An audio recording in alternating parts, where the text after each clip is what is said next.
മാറി നിന്നോ ചേട്ടാ. ആളിറങ്ങട്ടെ. പോ.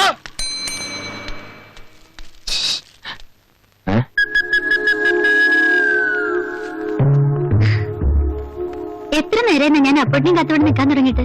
എന്താ കാര്യം? മഴച്ചു വന്നിട്ടുണ്ട്, അത്യാവശ്യമായിട്ടൊന്ന് കാണുമെന്ന് പറഞ്ഞു. അയ്യോ ഇപ്പൊ വേണ്ട, ആ കോന്തനമാവൻ പോയിട്ടില്ല, രാത്രി വന്നാ മതി എന്ന് പറഞ്ഞു. ഞാൻ അടുക്കള ഭാഗത്ത് നിൽക്കാം, അങ്ങോട്ട് വന്നാ മതി. എന്തെങ്കിലും കുഴപ്പമുണ്ടെങ്കിൽ ഞാൻ അടയാളം തന്നോളാം. ശരി, ഞാൻ പോട്ടെ.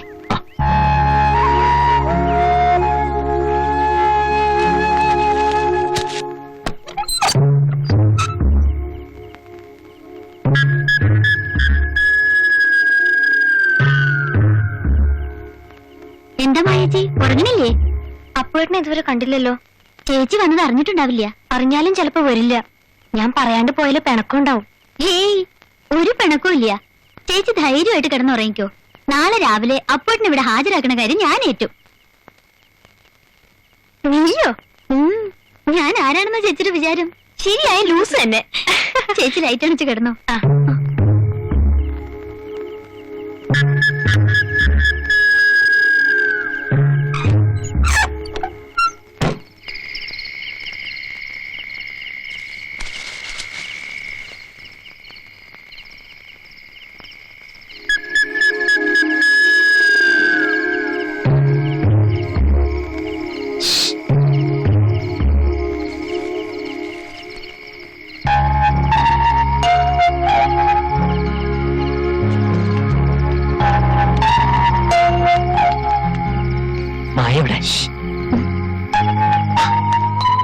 ഇവിടെ ഇരുന്നോ, ഞാൻ പോയി മായേച്ചി വിളിച്ചോണ്ടുവരാം.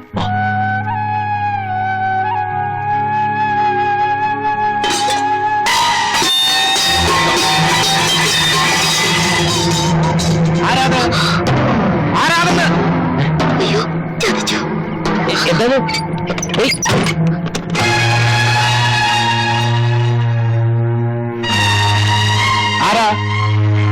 ആരാന്നാ ചോദിച്ചേ?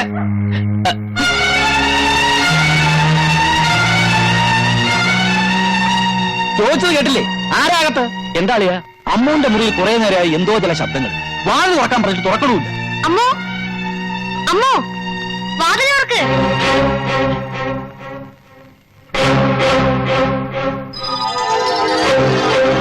വാതിൽ ചവിട്ടി പൊളിക്കണോ?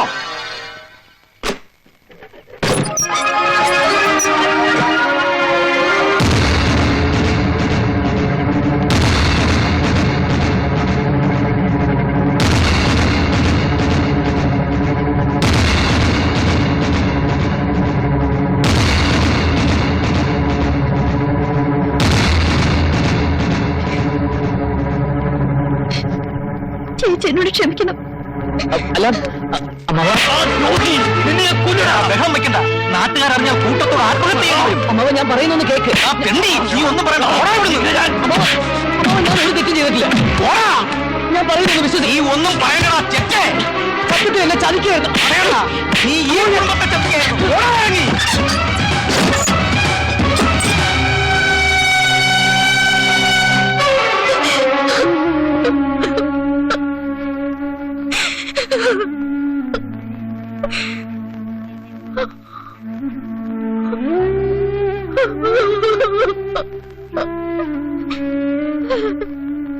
പേടിക്ക്, കരയണ്ട.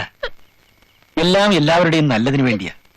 ഭ്രാന്തിളകി ഇവരെ പല വിധത്തിൽ ചികിത്സിക്കാറില്ലേ, അതുപോലാണ് ഇതെന്ന് കൂട്ടിയാ മതി.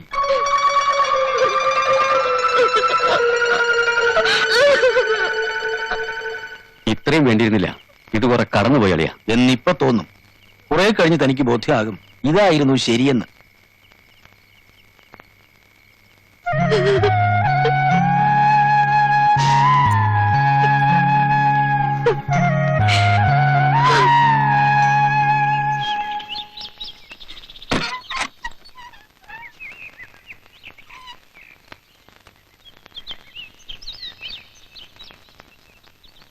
മോളെ, എന്തൊരു ഇരിപ്പാ ഇത്.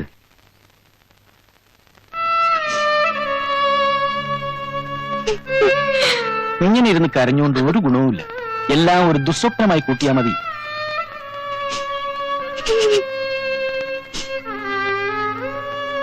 നിങ്ങൾ രണ്ടാളും ഒരുപാട് ആശിച്ചതല്ലേ, നീ അവനെ ശിക്ഷിക്കരുത്. വേണമെങ്കിൽ നിന്റെയും അപ്പുവിന്റെയും കല്യാണം. വേണ്ട, എന്നോടൊന്നും പറയണ്ട. ആ പേര് പോലും എനിക്ക് കേൾക്കണ്ട.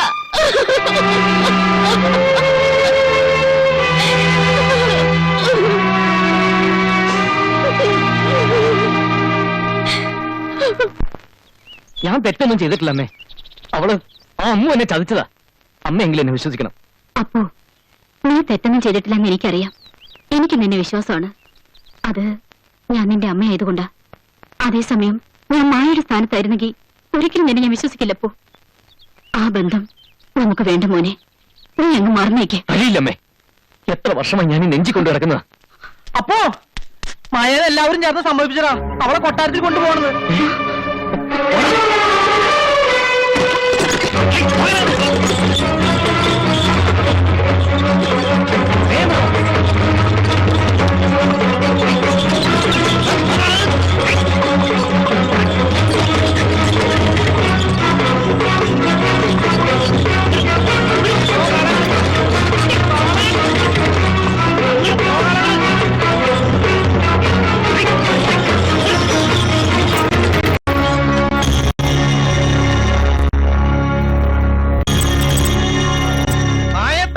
പോക്കായിരിക്കുമല്ലേ?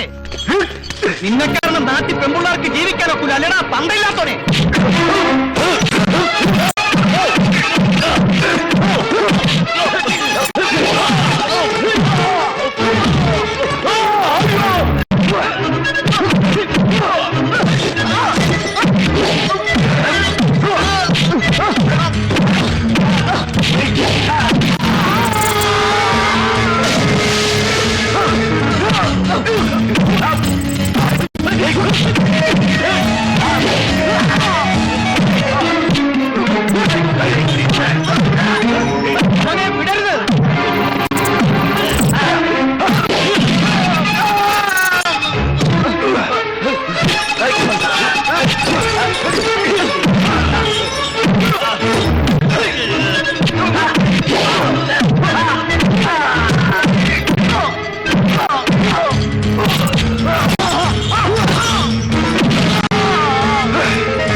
വണ്ടി എങ്ങും നിർത്തരുത്, കത്തിച്ചു വിട്ടോ.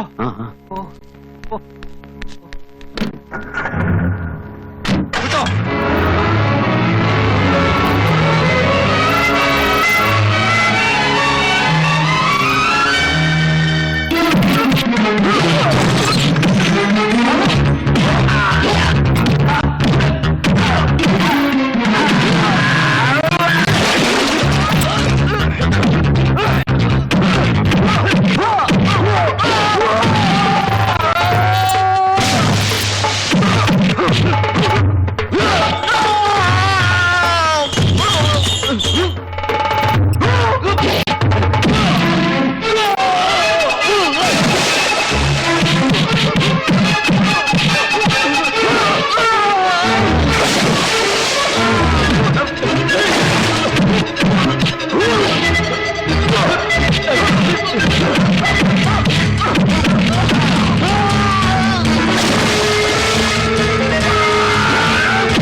എന്തായി വല്ല വിവരം കിട്ടിയോ? ഇല്ല, നാട് മുഴുവൻ അരിച്ചു പെറുക്കി. അപ്പോ നാട് വിട്ടെന്നാ തോന്നണേ. മോളെ കരയല്ലേ, അവനൊന്നും പറ്റില്ല, അവൻ വരും. അവൻ പോയിക്കോട്ടെ, എവിടെങ്കിലും പോയി എന്റെ മുൻ സമാധാനായിട്ട് കഴിഞ്ഞോട്ടെ.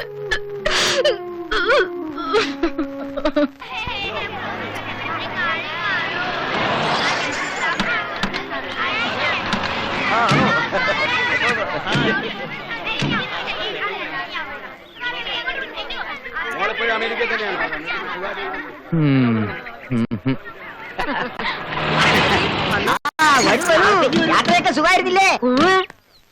ഇയാളെ മനസ്സിലായോ? ഞാൻ പറയണ്ട മനസ്സിലായിരിക്കുന്നു. പ്രഭാകര ഓർമ്മയല്ലേ? പറഞ്ഞത് ശരിയാ, പക്ഷെ ചെറിയൊരു വ്യത്യാസമുണ്ട്. പ്രഭാകരവർമ്മയല്ല, അദ്ദേഹത്തിന്റെ മകനാ മോഹനവർമ്മ. വലിയേട്ടൻ അത്രയെങ്കിലും പറഞ്ഞല്ലോ, അത് തന്നെ വലിയ കാര്യ. അതെ. വരണം നേരത്തെ എത്തിയല്ലോ. നിന്റെ അച്ഛനും ഇതുപോലെ തന്നെയാ, ഏത് കാര്യത്തിലും വളരെ നേരത്തെ ഇരിക്കണ്ട. ഒറ്റ നോട്ടം മതി എനിക്ക് ആളെ മനസ്സിലാക്കാൻ. ജനാർദ്ദന്റെ പോലല്ലേ? ജനാർദ്ദനന്റെ മകനല്ല, ജനാർദ്ദനൻ തന്നെ. മുടി ഒന്ന് ഡൈ ചെയ്തേ ഉള്ളൂ.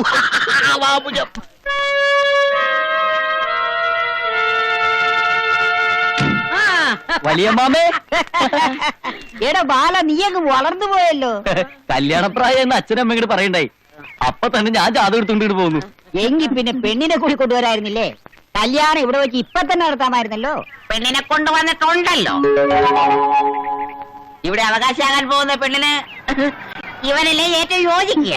ആ, എനിക്ക് ആ കുട്ടിയെ കാണുന്ന എടുക്കായി. അച്ഛാ, അമ്മേ, വരി നമുക്ക് ആ കുട്ടിയെ കാണണ്ടേ? പിന്നെ കുട്ടി ഇപ്പൊ തന്നെ ജില്ലാ സമ്മേളനം നടത്താനുള്ള ആളുണ്ട്.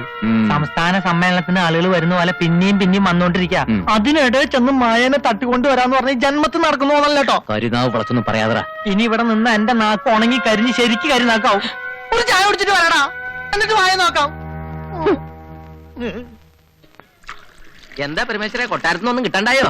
ഏയ്, കൊട്ടാരത്തിൽ നിന്ന് എന്തൊക്കെ കിട്ടിയാലും ശരിയാ, കേശവുള്ള ചേട്ടന്റെ കയ്യിൽ നിന്ന് ഒരു ചായ ചേർന്നെങ്കിലേ എനിക്ക് വയറ്റിന്ന് പോകും.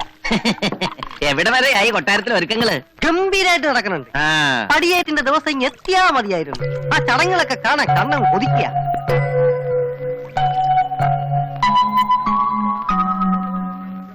മൂന്ന് ചായ രണ്ടെണ്ണം ഇരിക്കുക. ചേട്ടൻ കൊട്ടാരത്തിലെന്ന് തോന്നുന്നു. അതെ, അവിടുത്തെ എല്ലാ കാര്യങ്ങളും നോക്കുന്നു നാം. നമസ്കാരം. ഒത്തിരി ആളുകൾ വന്നിട്ടുണ്ടല്ലോ. ഇത്രയും ആളുകൾ ഇന്നും ഉണ്ടാവോ? ഏയ്, അവരൊക്കെ പടിയേറ്റ് പ്രമാണിച്ച് വന്നവരാ, എല്ലാം ബന്ധുക്കളാ. പടിയേറ്റാ അതെന്തിട്ടാ? പേര് കേട്ട വിവരദോക്ഷികളാണെന്ന് തോന്നുന്നു. കൊട്ടാരത്തിൽ അനന്തരാവകാശി ഒരു പെണ്ണിനെ ദത്തെടുക്കാൻ പോവുക. ആ ചടങ്ങിനെ പടിയേറ്റെന്നാ ഇവിടെ പറയണേ. നമ്മളെ പോലല്ലോ, അവര് രാജാക്കന്മാരല്ലേ, അതുകൊണ്ട് എല്ലാത്തിനും പ്രത്യേകം പേരുകളുണ്ട്. കല്യാണത്തിന് പള്ളിക്കെട്ടെന്നാ പറയണേ, അതുപോലെ കിടപ്പറയ്ക്ക് പള്ളിയറ, ഉറങ്ങുന്നതിന് പള്ളിയുറക്കം. അപ്പൊ ഈ കൂർക്കം വലിക്കുന്നത് പള്ളിക്കൂർക്കം. മതി, വിടുവായത്തം വേണ്ട. രാജ്യവും അധികാരവും പോയെങ്കിലും രാജാവ് രാജാവ് തന്നെയാ. കളിച്ചാ ശരിക്കും കളി പഠിപ്പിക്കും. അവരൊരു തമാശ പറഞ്ഞല്ലേ ഏട്ടാ? ആ ഈ ബന്ധുക്കളൊക്കെ രാത്രിയാവുമ്പോ പോവോ? ആ അവര് പടിയേറ്റ് കഴിഞ്ഞിട്ടേ പോകും. അതിന്റെ 10 ഇരട്ടി ആള് വന്നാലും കൊട്ടാരത്തിലെ സ്ഥലം ബാക്കി ഉണ്ടാവും. അപ്പൊ രാത്രിയും രക്ഷയില്ല. എന്താ? ഏയ്, നിറയെ ആളുകൾ ഉള്ളതുകൊണ്ട് അവിടെ ഭയങ്കര രസമായിരിക്കുന്നു പറയായിരുന്നു. പിന്നെ കൊട്ടാരത്തിൽ ഇപ്പൊ ബഹുരസാ. ബോംബെയിലും ഡൽഹിയിലും കാനഡയിലും ഒക്കെ താമസിക്കുന്നവരാ എല്ലാം. 10-20 കൊല്ലം എത്ര എല്ലാവരും ഇങ്ങനെ ഒത്തുകൂടിയിട്ട് പലർക്കും അങ്ങോട്ടും ഇങ്ങോട്ടും അറിയുക പോലും ഇല്ല. എന്തൊക്കെ ആയാലും ഇതൊരു വലിയ സംഭവം തന്നെ. എവിടെയോ കിടന്നേച്ചൊരു പെണ്ണ് രാജകുമാരിയാവാൻ പോവല്ലേ? അതെ, ഇങ്ങനെ ഒന്നും ഇല്ലെങ്കിലേ ആ പെണ്ണ് യാതെങ്കിലും ഒരു കുഗ്രാമത്തിൽ യാതെങ്കിലും ഒരു നെത്തോലിയം കെട്ടി ജീവിക്കേണ്ടതല്ലേ? നത്തോലി നിന്റെ അച്ഛൻ. എന്താ? നത്തോലി നിന്റെ തന്ത. എണിച്ചു പോടാ. ആഹാ, അത്രയ്ക്കായോ? നീ നോക്കിക്കോളാ, ഇനി ഒരു നിമിഷം ഞാൻ ഇവിടെ നിൽക്കത്തില്ല.